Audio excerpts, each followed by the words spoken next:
Have you ever noticed how close you can feel to someone, and yet, how far away you really are? You can share a bed, a home, a life with someone, and still feel unknown. Still feel unseen. Still feel like there's a part of you that no one has ever really touched. And you're not alone in this. Millions of people crave love. They search for it. They dream about it. They build their lives around finding that one person who will finally understand them, finally see them, finally make them feel whole. And yet, when love comes, something strange happens. The closeness that once felt so beautiful begins to feel frightening. The vulnerability that once felt so intimate begins to feel dangerous. And slowly, almost without noticing, we start to hide. We start to protect. We start to pull away. Why does this happen? Why do we crave love, yet fear intimacy? Why do we want to be known, yet spend our lives hiding? These are the questions we will explore together in this audiobook. Not as abstract ideas, but as living truths that touch the deepest parts of who you are. We will look at what intimacy really means. Beyond the fairy tales, beyond the movies, beyond the conditioning that has shaped us since childhood. We will explore why so many relationships feel lonely. Why we can be with someone for years and still feel disconnected. Why the fear of being seen is often stronger than the desire to be loved. And most importantly, we will discover how to move from fear to trust. From hiding to revealing. From loneliness to true intimacy. Not by finding the perfect person, but by becoming the person who can truly love. Starting with yourself. If this journey speaks to you, take a moment to like, share, and subscribe so we can explore more together. Now, take a deep breath. Let your shoulders relax. Open your heart. And let's begin. When you hear the word intimacy, what comes to mind? For most people, it's about relationships. About romance. About physical closeness. About finding that special someone with whom you can share your life. And yes, intimacy can include all of these things. But true intimacy is something much deeper. Much wider. Much more fundamental. Intimacy is the ability to be close. To yourself. To another. To life itself. It's the capacity to drop your defenses and let someone see you as you really are. Not the polished version. Not the social mask. Not the character you've learned to play. But the raw, vulnerable, imperfect, beautiful being underneath. Most of us have never experienced this. We've experienced attachment. We've experienced dependency. We've experienced need. But true intimacy, the kind where two people meet without masks, without games, without fear, this is rare. Why? Because intimacy requires something most of us never learned. It requires trust. Deep, fundamental trust. Not trust in the other person to behave a certain way. Not trust that they won't hurt you or leave you. But trust in yourself. Trust that you can handle whatever arises. Trust that your worth is not dependent on their approval. Trust that even if they see you completely, even if they see your darkest shadows, you will still be okay. This is the foundation of true intimacy. And most of us don't have it. We've been conditioned from childhood to seek validation outside ourselves. To look to others for our sense of worth. To believe that we need someone else to complete us. And so we enter relationships not from fullness, but from emptiness. Not from wholeness, but from lack. And we wonder why they don't work. In this journey together, we will explore how to shift this. How to move from need to love. From fear to trust. From loneliness to intimacy. Not by changing your relationships, but by changing yourself. Because intimacy is not something you find. It's something you become. Chapter 1: The Fear of Being Known. Think about the last time someone really saw you. Not just looked at you, but saw you. Deeply. Completely. Saw the parts you usually hide. Saw the fears you carry. Saw the wounds you've learned to cover. How did it feel? For most people, that feeling is terrifying. We spend our lives building walls, creating personas, learning to present a version of ourselves that we think is acceptable, lovable, worthy. From a very young age, we learn what gets us approval and what gets us rejected. We learn to hide the parts that others might not like. We learn to suppress the feelings that might make others uncomfortable. We learn to become what the world wants us to be. And by the time we're adults, we've forgotten who we really are. We've become so skilled at wearing masks that we no longer remember the face underneath. This is the tragedy of modern life. We are surrounded by people, yet deeply alone. We connect through screens, yet feel disconnected from ourselves. We crave intimacy, yet fear being known. Why? Because being known means being vulnerable. And vulnerability feels dangerous. If someone really sees you, they might reject you. If they see your flaws, they might leave. If they see your darkness, they might be afraid. And so you hide. You keep yourself safe. You present a version of yourself that you think will be accepted. But here's the painful truth. The version of you that you present is not really you. It's a character. A performance. And no matter how much love that character receives, you will never feel truly loved. Because the real you is still hiding in the shadows, waiting to be seen. This is the paradox. The very thing you do to protect yourself from rejection actually guarantees that you will never feel truly accepted. Because acceptance can only happen when you are seen. Truly seen. And you cannot be seen while you are hiding. So the question becomes, are you willing to be seen? Are you willing to drop the masks, even if it means risking rejection? Are you willing to let someone see your imperfections, your fears, your struggles? This is not easy. It is perhaps the most difficult thing a human being can do. But it is also the most liberating. Because when you stop hiding, you discover something miraculous. You discover that you are worthy of love exactly as you are. Not in spite of your imperfections, but including them. All of them. And when you know this deep in your being, you no longer need to perform. You no longer need to please. You no longer need to be anything other than what you are. This is the beginning of true intimacy. Not with another. First, with yourself. Chapter 2: The Illusion of Love. Most of what we call love is not love at all. It's attachment. It's need. It's emotional bargaining dressed up in romantic language. Think about how relationships often work. Two people meet. They feel a spark. They're drawn to each other. For a while, everything feels magical. They can't get enough of each other. They think about each other constantly. They believe they've found the one. But slowly, subtly, something shifts. The excitement fades. The differences emerge. The conflicts arise. And suddenly, the person who once felt like a soulmate begins to feel like an obstacle. What happened? What happened is that the initial attraction was not love. It was projection. You didn't see the other person as they really were.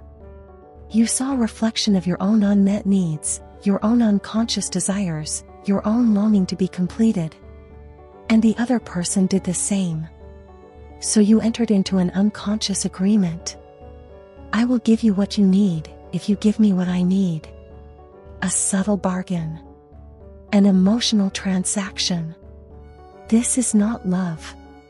This is a deal. And like all deals, it eventually falls apart. Because no one can consistently meet another's needs.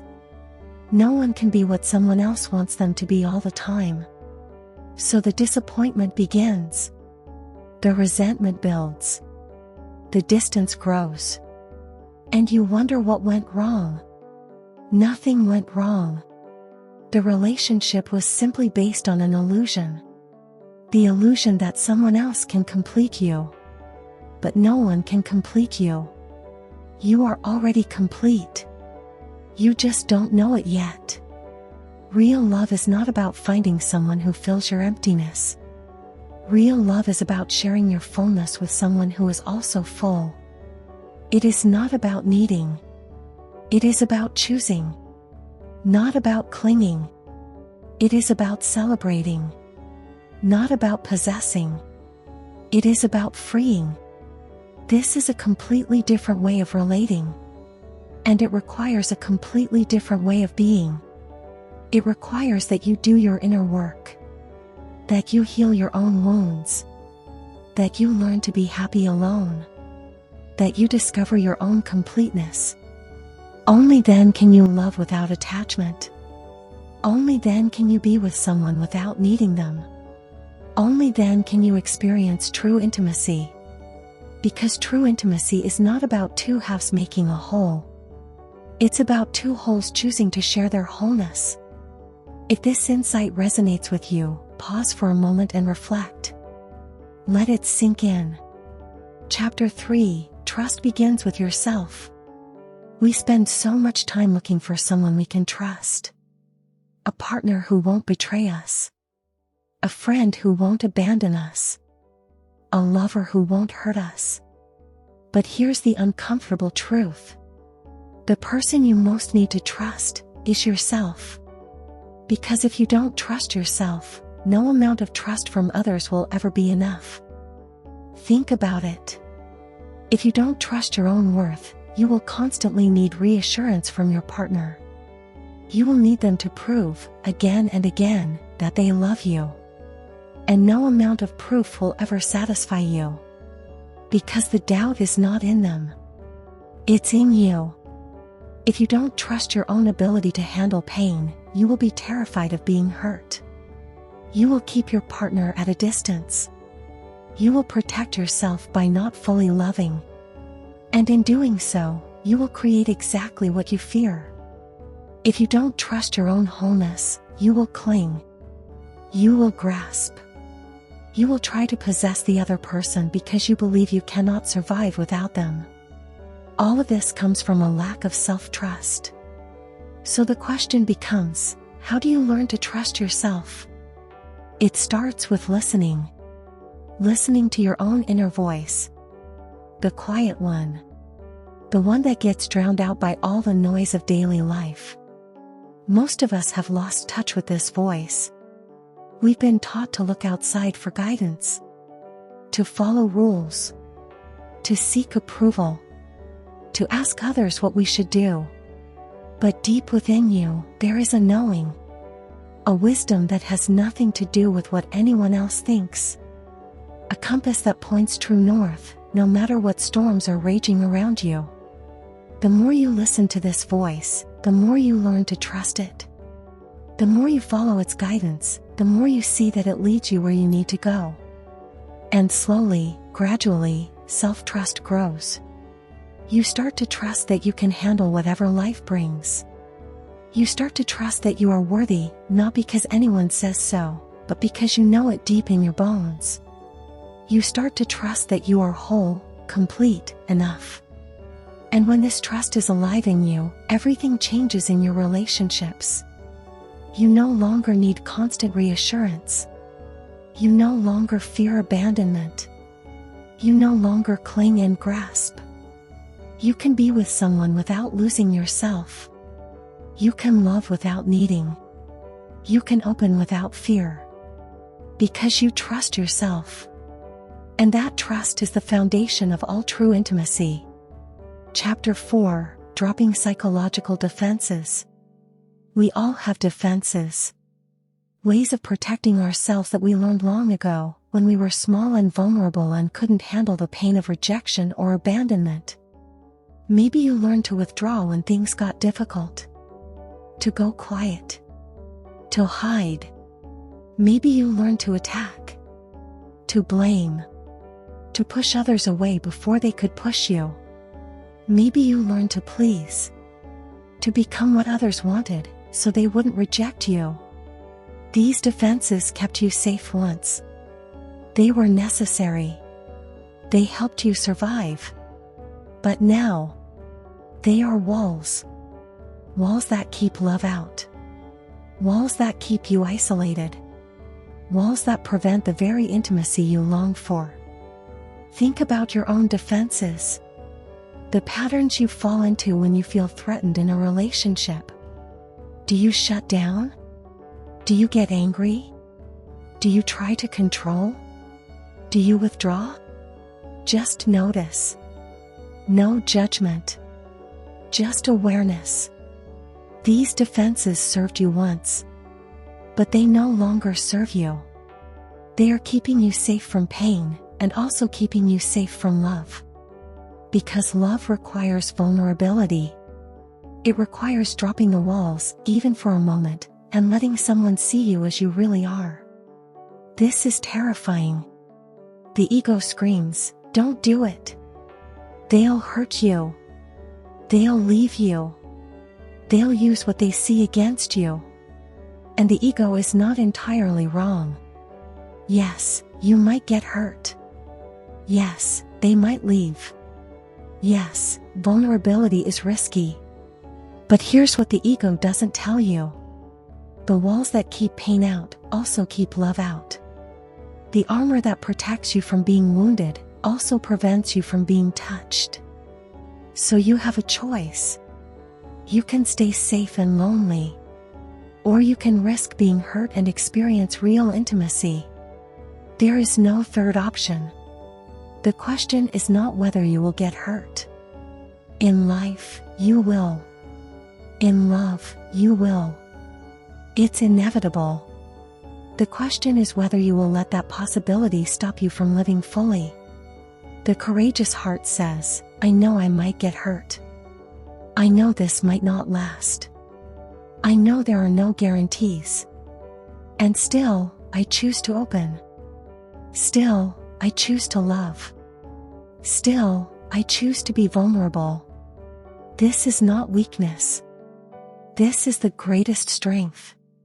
Because only the one who can be hurt can also be truly loved.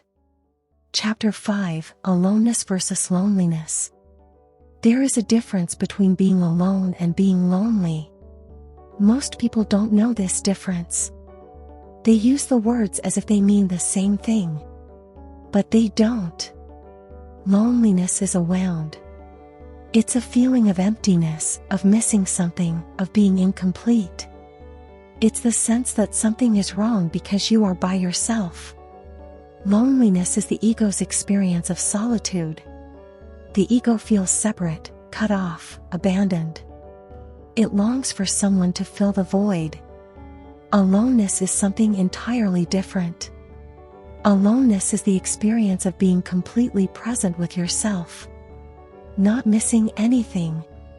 Not needing anything. Just being. In aloneness, you discover that you are not empty. You are full. Full of life, of awareness, of presence. You don't need anyone to complete you because you are already complete. This is the paradox. The more you can be alone, the more you can truly love. Because when you're not desperate for connection, you don't cling. When you're not afraid of being alone, you don't grasp. When you're complete in yourself, you can meet another from fullness, not from emptiness. Most relationships fail because two lonely people come together hoping to fill each other's voids. But two empty people cannot fill each other. They just create more emptiness together. The relationship becomes a project. A project to get the other person to give you what you're missing. And when they don't, which they won't, because no one can give you what you're missing, the disappointment begins. But when two people who have discovered their aloneness come together, something beautiful happens. They don't need each other. They choose each other. They don't cling. They celebrate. They don't try to fill each other's voids. They share their fullness. This is real intimacy. This is conscious love. And it begins with learning to be alone. Not running from solitude. Not filling every moment with distraction. Not needing constant company. But sitting with yourself. Getting to know yourself. Falling in love with yourself. This is not narcissism. This is the foundation of all healthy relationships. Because you cannot give what you don't have. You cannot share fullness if you are empty. You cannot love another if you don't love yourself. So the invitation is simple. Spend time alone. Not lonely. Alone. Get comfortable with your own presence. Discover the richness that is already within you. And when you do, you will find that your relationships transform. Not because the other person changes. Because you have changed. You no longer come to love with empty hands, begging to be filled. You come with open hands, ready to share. Consider sharing this with someone who values inner growth. Chapter 6: Conscious Relationship. Most relationships are unconscious. Two people come together driven by need, by biology, by social pressure, by the fear of being alone. They fall into patterns without ever really seeing what's happening. They react. They fight. They make up. They repeat. This is not their fault. No one taught them another way. But there is another way. It's called conscious relationship. A conscious relationship is one where both people are committed to awareness. Not just to each other, but to themselves. They use the relationship as a mirror. A place to see their own patterns, their own fears, their own wounds. In a conscious relationship, when conflict arises, you don't just blame the other person. You ask yourself, what is this triggering in me? What old wound is being touched? What am I bringing to this situation? This is not easy. It requires honesty, humility, a willingness to look at yourself. But it transforms everything. Instead of getting stuck in blame and resentment, you grow. Instead of repeating the same fights over and over, you learn. Instead of staying stuck in old patterns, you evolve. A conscious relationship is not always comfortable. But it is always alive. Always growing. Always deepening. Think of it like a garden. An unconscious relationship is like letting the garden grow wild. Weeds everywhere. No structure. No care. A conscious relationship is like tending the garden. You water what you want to grow. You pull out what's not serving. You give things space. You pay attention. Both are gardens.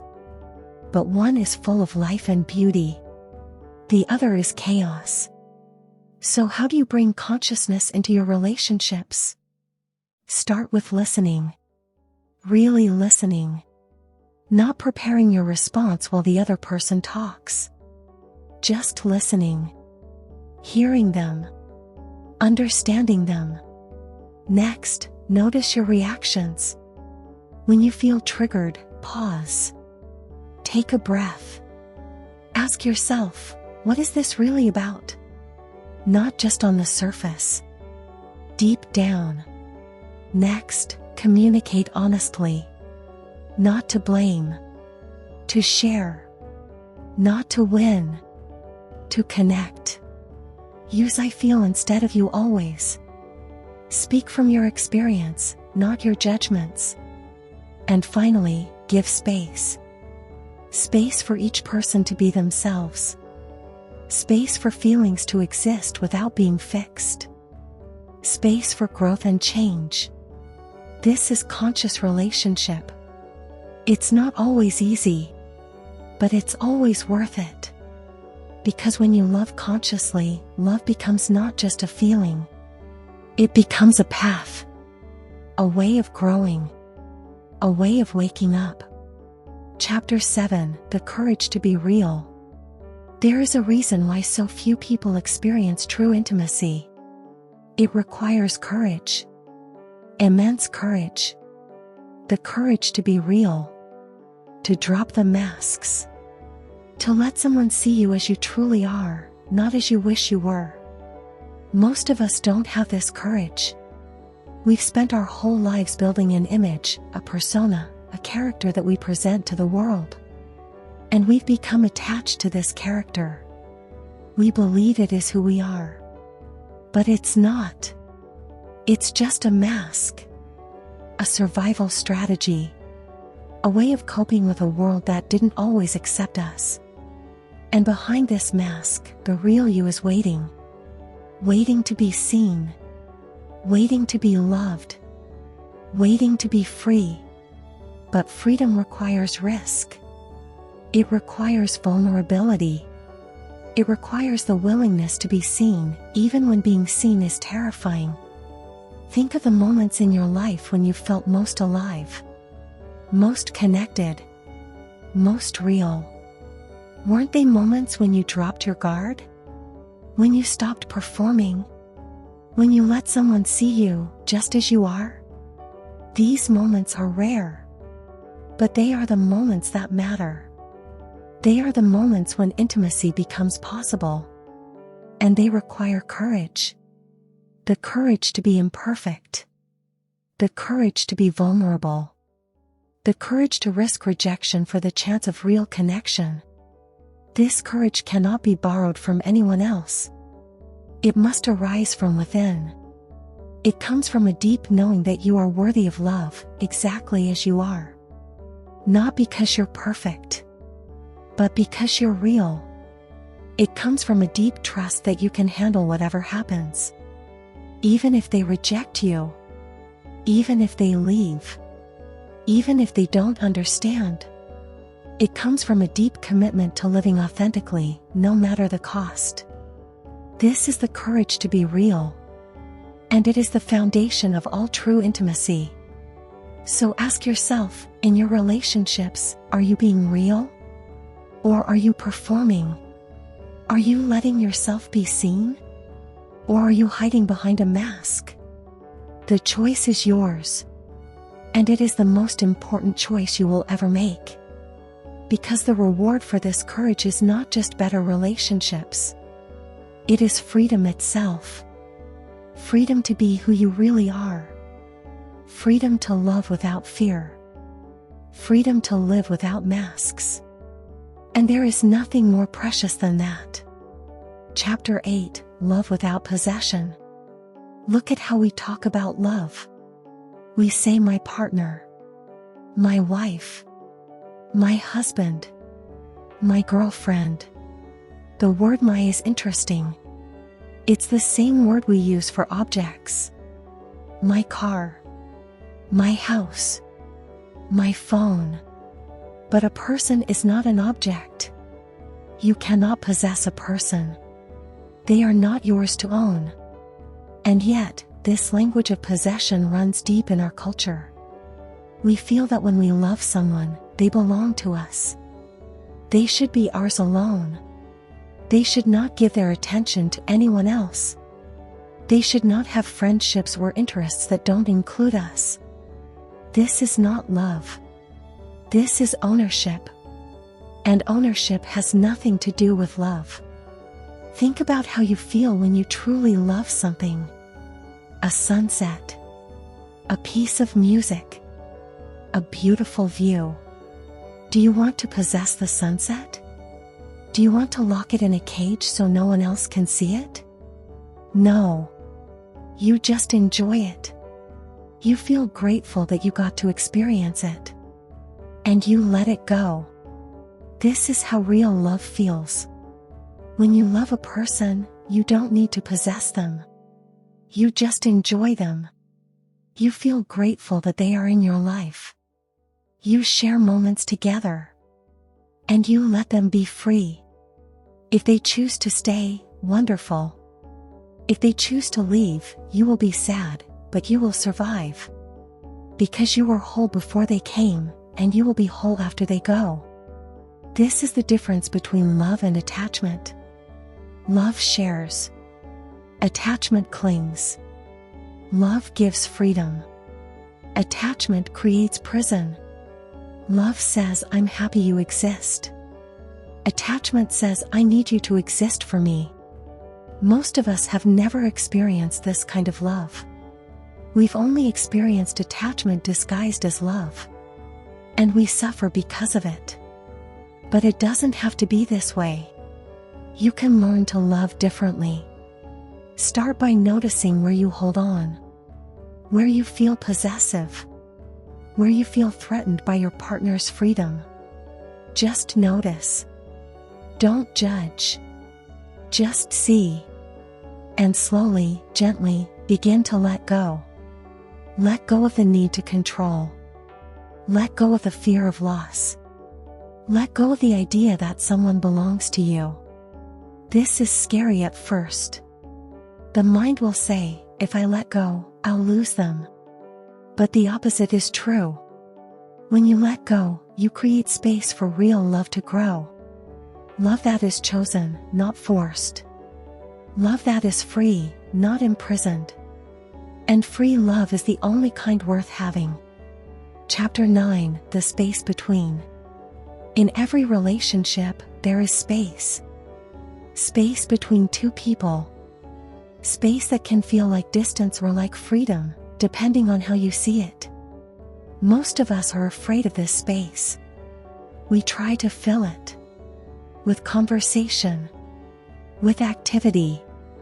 With expectations. With demands. Anything to avoid the uncomfortable feeling of separation. But space is not the enemy of intimacy. It is its very ground. Think of two trees growing side by side. They need space. If they grew too close, they would strangle each other. Their roots would tangle. Their branches would compete for light. Neither could flourish.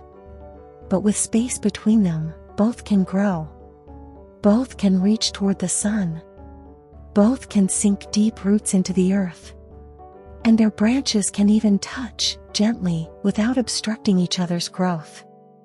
This is what healthy intimacy looks like. Space to be yourself. Space to have your own thoughts, your own feelings, your own life. Space to miss each other and come back together. Without space, love becomes suffocation. With space, love becomes a dance. The question is, can you allow the space?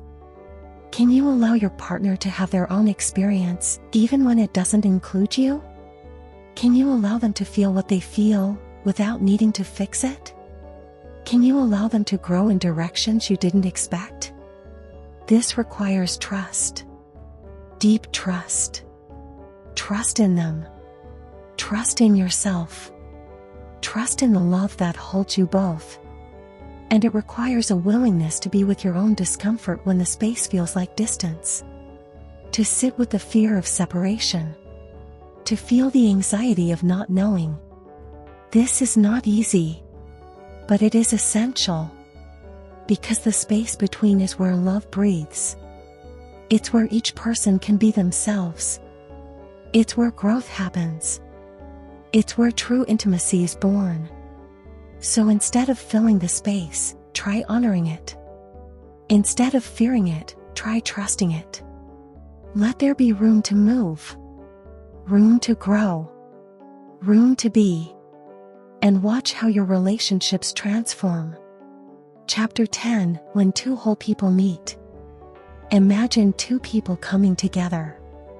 Neither is empty. Neither is desperate. Neither is looking for someone to complete them. Both are whole. Both are happy alone.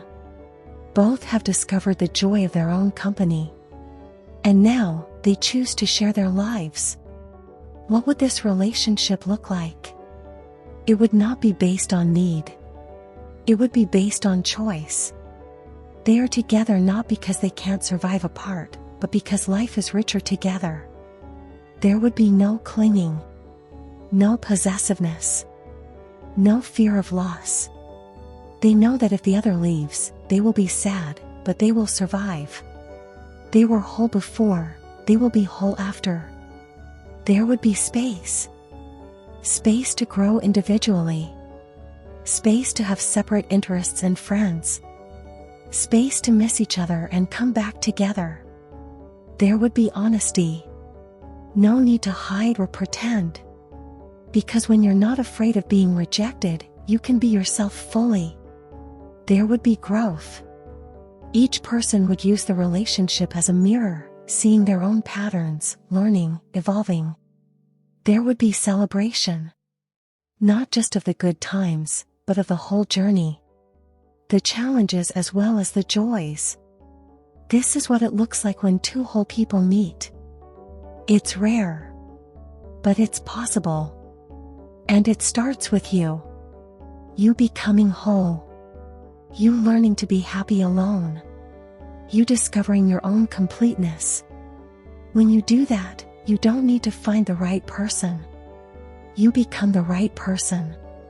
And then, whoever you meet from fullness. And that changes everything. Because two whole people don't just have a relationship. They create a space. A space of love, of freedom, of growth. A space where both can flourish. This is the goal. Not to find someone who completes you, but to become complete yourself, and then share that completeness with another. This is real love. This is real intimacy. This is real relationship. We've come to the end of our time together. But this journey doesn't end here. It continues in your life, in your relationships, in your own heart. Take with you what you've heard. Let it settle. Let it work in you. Remember that intimacy begins with you. With your willingness to be real, to be vulnerable, to be seen. Remember that trust must first be cultivated within. Trust in your own worth. Trust in your own wholeness. Trust in your own ability to handle whatever comes. Remember that love is not about possession. It's about sharing. It's not about clinging. It's about freedom. It's about choosing each other, again and again, not because you need to, but because you want to. Remember that space is not the enemy of intimacy. It is its very ground. Space to be yourself. Space to grow. Space to breathe. Remember that you are already whole. You don't need anyone to complete you. You are complete right now, in this moment, exactly as you are. And from this wholeness, you can love without fear. You can give without depletion. You can be with another without losing yourself. This is the way of true intimacy. It's not always easy, but it's always worth it. So as you go back into your life, carry this with you. Not as a burden, as a reminder, as a gentle knowing. You are worthy of love. You are capable of intimacy. You are already whole. And when you know this deep in your being, everything changes. Thank you for being here. Thank you for opening your heart. Thank you for choosing to grow. May your relationships be filled with freedom.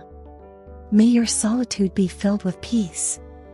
May your love be a celebration of life itself. If this journey added value to your life, support it with a like, share, or subscription, and continue walking inward. If this insight resonates with you, pause for a moment and reflect. Let it sink in. Consider sharing this with someone who values inner growth. and subscribe for more journeys into mindful living and emotional clarity.